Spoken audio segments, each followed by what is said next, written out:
नमस्ते विद्यार्थी मित्रों, आज આપણે व्यवस्था तंत्रनी प्रक्रियाना तबक्का विषे अभ्यास करिए। तो आ प्रश्न तमने पूछाई, व्यवस्था तंत्रनी प्रक्रियाना तबक्का समझाओ। आ रीतना पूछाई सके। व्यवस्था तंत्रनी रचना ए एक वैज्ञानिक प्रक्रिया है। वैज्ञानिक प्रक्रिया एटले केवी प्रक्रिया के जे नियमों અને સિદ્ધાંતો ઉપર આધારિત। તો વ્યવસ્થા તંત્રની અંદર પણ નિયમો અને સિદ્ધાંતો લાગુ પડતા જ હોય। અયોગ્ય રીતે રચાયેલું વ્યવસ્થા તંત્ર લાંબો સમય ટકી શકે નહીં। જો આપણી ગોઠવણી વ્યવસ્થિત અને સારી હોય તો એ ગોઠવણી લાંબો સમય સુધી ટકી રહે।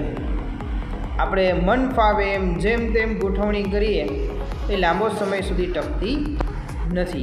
એટલે યોગ્ય રીતના ગોઠવણી રહેશે તો ધંધાને પણ ઘણો ફાયદો થવાનો છે। તેવી રીતે રચાયેલ વ્યવસ્થા તંત્રની સાથે એકમ ધીરે ધીરે નાશ પણ પામે।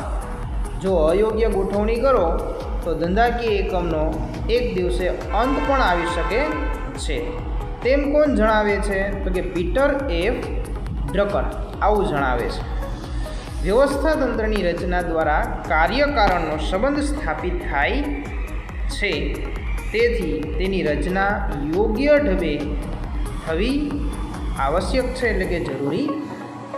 प्रक्रियानो पहलो तबक्को जोईए, हेतुओनी स्पष्टता। एक बाबत याद रहे दरेक विद्यार्थी मित्रों, प्रक्रिया छे एटले एक पण मुद्दानो क्रम आडोअवडो न थाय, दरेक मुद्दा क्रम में लखाय ए खास ध्यान राखवानुं छे।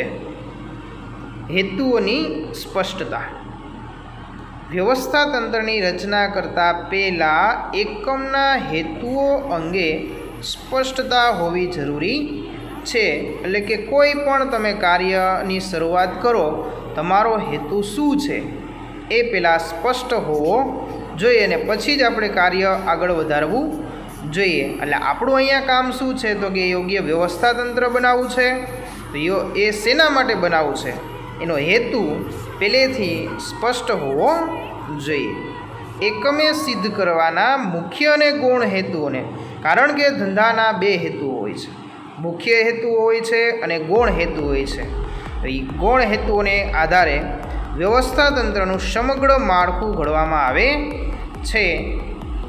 एकमना हेतुओने सुसंगत क्या प्रकारनु व्यवस्था तंत्र गोठवी शकाय ते माटे हेतुओनी स्पष्टता ए व्यवस्था तंत्रनी रचनानी दिशामां प्रथम पगथियुं छे। आपणे आगळ अभ्यास करशुं। व्यवस्था तंत्रना घणा प्रकार छे। आपणा धंधानी अंदर जे व्यवस्था तंत्र लागू पड़े ए प्रकारनुं आपणे व्यवस्था तंत्र गोठवी शकीए छीए। मुख्यत्वे व्यवस्था तंत्रना त्रण प्रकार है। पहलू रैखिक व्यवस्था तंत्र, बीजू है कार्यानुसार व्यवस्था तंत्र और तीजू है श्रेणिक व्यवस्था तंत्र। तो आपणे क्या प्रकारनु व्यवस्था तंत्र गोठवવું છે એ આપણા ધંધાને અનુરૂપ હોય એ પ્રકારનું આપણે વ્યવસ્થા તંત્ર ગોઠવી શકાય। એટલે વ્યવસ્થા તંત્રની રચના એ કોઈપણ કાર્યનું प्रथम पगथियुं आपणे गणी शकाय। हेतुओनी स्पष्टता थई गया बाद बीजो मुद्दो आपणे जोईए, कार्योनी यादी। एकमना हेतुओ अंगेनी स्पष्टता कर्या बाद नक्की करेला हेतु सिद्ध करवा माटे व्यवस्था तंत्रीय माळखा द्वारा कया कया कार्यो करवा पड़शे तेनी यादी तैयार करवामां आवे छे। हवे आपणा हेतुने संलग्न आपणे कयुं कयुं काम करवानुं छे एनी आपणे एक यादी बनावी पड़शे, जेना आधारे ख्याल आवशे के क्यारे अने क्यू कार्य कोना द्वारा करशुं। आ यादी बनावीए तो आपने घणो बधो फायदो थाय छे। घणीवार कोई महत्वनुं कार्य बाकी पण न रही जाय अने कोई एवुं कार्य बेवडाय पण नहीं। एटले के आ यादी तैयार करती वखते कोई महत्वनुं कार्य रही न जाय अने कोई कार्य बेवडाय नहीं, તેની ખાસ કાળજી લેવામાં આવે છે। તેથી જ કાર્યોની યાદી તૈયાર કર્યા બાદ તેના પર પૂરતી વિચારણાના આધારે જ આખરી વિભાજન થવું જોઈએ।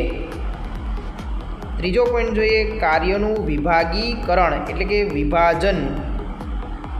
હવે કાર્યોની આપણે યાદી બનાવી લીધી, એ કાર્યોની યાદી તૈયાર થઈ ગયા બાદ યાદીમાં દર્શાવેલા કાર્યોમાંથી એકબીજા સાથે સંકળાયેલ તેમજ એક સમાન કાર્યોને એક જૂથમાં મૂકી કાર્યો કરવામાં આવે છે। ઘણા બધા કામ એવા હોય કે પેલું કામ પૂરું થાય પછી જ બીજું કામ કરી શકીએ, ડાયરેક્ટ આપણે બીજું કામ કરી શકતા નથી। તો આ કામ પહેલાં કામ સાથે સંકળાયેલું છે। જો યાદી બનાવેલી હશે તો આપણું કાર્ય એકદમ સરળ રીતના થશે। અને ઘણીવાર એક કામ છે કોઈ એક વ્યક્તિ ન કરી શકતો હોય, આખું જૂથ કરી શકતું હોય, તો એ જૂથ પ્રમાણે આપણે કાર્ય સોંપી શકાય। એના માટે કાર્યની યાદી બહુ જરૂરી છે। કાર્યોને વેચાણ વિભાગ, ખરીદ વિભાગ, હિસાબ વિભાગ વગેરે વિભાગોમાં વિભાજિત કરી શ્રમ વિભાજન અને વિશિષ્ટીકરણ અપનાવી શકાય છે। આજે દરેક કાર્ય કરનાર લોકોની વિશેષતાઓ અલગ અલગ હોય, જે લોકોની જેવી વિશેષતા, જેવી આવડત, જેવી લાયકાત એ પ્રમાણે એ લોકોને આપણે કામ સોંપવાના છે। તો વેચાણનું કામ છે એ આપણે વેચાણ વિભાગને સોંપવાનું છે, ખરીદનું કામ છે એ ખરીદ વિભાગને સોંપવાનું છે, હિસાબી પ્રક્રિયાનું કામ છે હિસાબ વિભાગને સોંપવાનું છે, જેથી દરેક કર્મચારી પોતાનું કામ યોગ્ય રીતના કરી શકે અને પોતાનું જે ટેલેન્ટ છે, પોતાની જે આવડત છે એ ઉપયોગ કરી શકે અને વિશિષ્ટીકરણનો લાભ ધંધાને મળી શકે। વિભાગીકરણ માટે એકમના સ્વરૂપ અનુસાર, ભૌગોલિક વિસ્તાર અનુસાર, કાર્યાનુસાર વગેરે પ્રમાણે પણ વિભાજન થઈ શકે છે। તમારે જે રીતના વિભાજન કરવું હોય એ રીતના વિભાજન થઈ શકે। દાખલા તરીકે આપણે જોઈએ કે સમગ્ર દેશમાં વસ્તુનું આપણે વેચાણ કરવું છે, તો આપણે સમગ્ર દેશને 4 પ્રકારના ઝોનમાં વેચી દેવાય: પૂર્વ, પશ્ચિમ, ઉત્તર, દક્ષિણ। આ રીતના ચારેય અલગ અલગ ઝોન બનાવી દીધા, જેથી કરીને આપણું કાર્ય છે એકદમ ઇઝી થઈ જશે। તેવી જ રીતના કાર્યાનુસાર વેચાણ વિભાગમાં વિજ્ઞાપન કરવું એટલે કે જાહેરાત કરવી, પછી વસ્તુનું પેકિંગ કાર્ય કરવું, વસ્તુને વિતરણ એટલે કે આપણા ઉત્પાદન પાસેથી ગ્રાહક સુધી પહોંચાડવાના અલગ અલગ પ્રકારની વ્યવસ્થાઓ છે વિતરણ માટેની, એ વિતરણનું કાર્ય વગેરે બાબતોને આધારે વિભાગીકરણ કરી શકાય છે।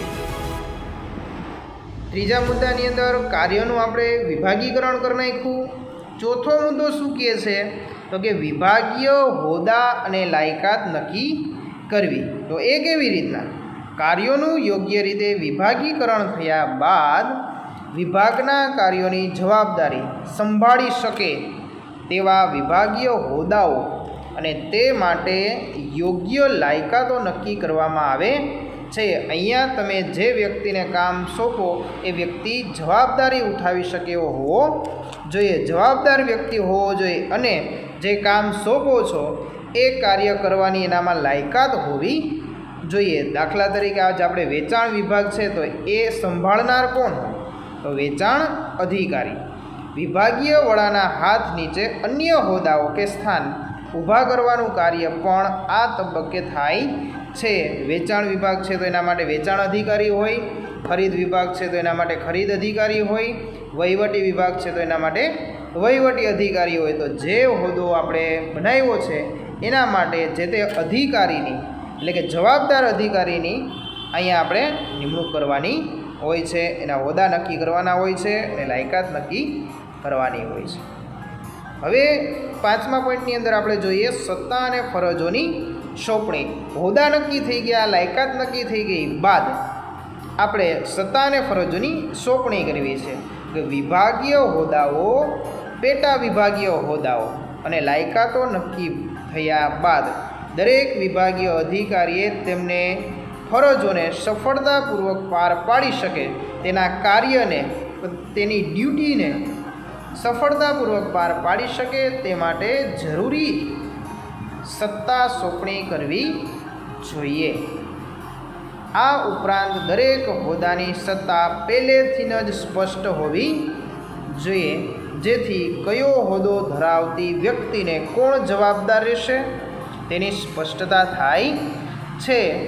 સત્તા અને ફરજોનું પ્રમાણ યોગ્ય રીતે જળવાય તે પણ આ તબક્કે ખૂબ જ જરૂરી છે. કારણ કે અહીંયા આપણે આગળ વાત કરી હતી કે સત્તા અને જવાબદારીનું પ્રમાણ એક સરખું હોય છે. એટલે ખાસ આ મુદ્દે તમારે ધ્યાન રાખવાનું, સત્તા વધી ન જાય અને જવાબદારી ઘટી ન જાય, અથવા તો જવાબદારી વધી ન જાય, સત્તા ઘટી ન જાય, બેયનું પ્રમાણ અહીંયા તમારે સરખું રાખવાનું છે. એટલે આ તબક્કે થોડી કાળજી રાખવાની છે. આગળનો છઠ્ઠો મુદ્દો જોઈએ, આંતર સંબંધોની સ્થાપના. વિવિધ વિભાગીય હોદ્દાઓ ધરાવતી વ્યક્તિઓ તેમની સત્તા અને ફરજોની સોંપણી કર્યા બાદ તેમની વચ્ચે કેવા સંબંધ રહેશે, તેમની વચ્ચે આંતર સંબંધોની સ્થાપના સ્પષ્ટ રીતે થાય તે જરૂરી છે. વિભાગીકરણ દ્વારા વ્યવસ્થા તંત્રમાં સત્તા અને જવાબદારીનું વિકેન્દ્રીકરણ કરવામાં આવે છે. વિકેન્દ્રીકરણ એટલે સત્તાવાર અધિકારીઓને પોતાના નીચેના અધિકારીઓને પોતાના પાસે રહેલી સત્તામાંથી અમુક સત્તા સોંપવી, પછી એ વ્યક્તિ એના અંડરમાં જે વ્યક્તિ આવતા હોય એને થોડીક સત્તા સોંપે, તો એને આપણે સત્તાનું શું કર્યું કહેવાય, વિકેન્દ્રીકરણ. પરંતુ આ વિકેન્દ્રિત પ્રવૃત્તિઓ અને કાર્યોને સંકલનના હેતુસર આંતર સંબંધોની સ્પષ્ટતા દ્વારા કેન્દ્રિત બનાવી શકાય છે. એટલે કાર્યનો અહીંયા સંકલન સહકારથી કાર્ય કરવાનું છે. કોઈ પણ પ્રકારના ઝઘડા ન ઊભા થાય એ માટે આપણે સંકલન જરૂરી છે. લાસ્ટમાં છેલ્લો પોઈન્ટ આપણે જોઈએ તો કે વ્યવસ્થા તંત્રનો નકશો તૈયાર કરવો. બધું જ કામ આ મુદ્દે આપણે થઈ ગયું છે. હવે કોને કયું કામ કરવાનું છે, કોની અંડરમાં કોણ આવશે, કોના ઉપરી અધિકારી કોણ રહેશે, આ બાબતનો એક સરસ નકશો તૈયાર કરવામાં આવે છે.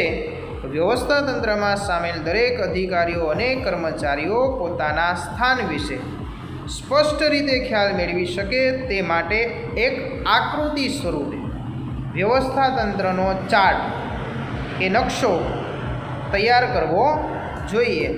અને એકમના કામ કરતા દરેક કર્મચારી એ રોજબરોજ જોઈ શકે તે રીતના ધંધાકીય એકમની અંદર જે નોટિસ બોર્ડ હોય છે, નોટિસ બોર્ડ પર આ નકશો લગાડવો જોઈએ. એટલે દરેક વ્યક્તિને ખ્યાલ આવે કે પોતાએ કઈ જગ્યાએ રહીને કાર્ય કરવાનું છે, પોતાને કોણ જવાબદાર છે અને પોતે કોને જવાબદાર છે. આ રીતના આપણે નકશા ઉપરથી આ બાબતનો ખ્યાલ આવી શકે.